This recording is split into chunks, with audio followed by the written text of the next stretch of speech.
સરકારી પરીક્ષાની તૈયારી કરતા લોકો માટે સારા સમાચાર સામે આવ્યા છે। જીપીએસસી દ્વારા જીપીએસસીની આગામી પરીક્ષાઓનો કાર્યક્રમ જાહેર કરવામાં આવ્યો છે। જીપીએસસી દ્વારા આગામી સમયમાં કઈ તારીખે પરીક્ષા લેવામાં આવશે તેની માહિતી આપવામાં આવી છે। જીપીએસસી દ્વારા ગુજરાત મુલ્કી સેવા વર્ગ 1, ગુજરાત વહીવટી સેવા વર્ગ 1-2, મદદનીશ વન સંરક્ષક, પરિક્ષેત્ર વન અધિકારી, હિસાબી અધિકારી, રાજ્ય વેરા નિરીક્ષક, નાયબ સેક્શન ઓફિસર તેમજ નાયબ મામલતદારની જગ્યાઓ પરની પરીક્ષાની તારીખોની જાહેરાત કરવામાં આવી છે। જાણકારી મુજબ ગુજરાત મુલ્કી સેવા વર્ગ 1 તથા ગુજરાત વહીવટી સેવા વર્ગ 1 અને 2 ની પ્રિલિમ પરીક્ષા તારીખ 20 એપ્રિલે અને મુખ્ય પરીક્ષા 20 થી 29 એપ્રિલે યોજાશે। આ અંગે જીપીએસસીના અધ્યક્ષ હસમુખ પટેલે ટ્વીટ કરીને જણાવ્યું છે કે ઉમેદવારો અગાઉથી તૈયારી કરી શકે, વિવિધ ભરતીમાં ભાગ લઈ શકે અને મૂલ્યાંકનમાં વિલંબ ન થાય તે તમામ બાબતો ઉપર ધ્યાન રાખી મુલ્કી સેવા વર્ગ 1-2 નાયબ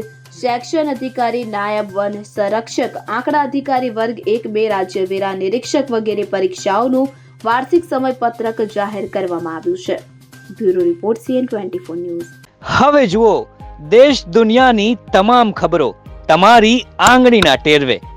ઉઠાવો મોબાઈલ અને Google Play Store પરથી ડાઉનલોડ કરો અમારી CN24 ન્યૂઝ મોબાઈલ એપ।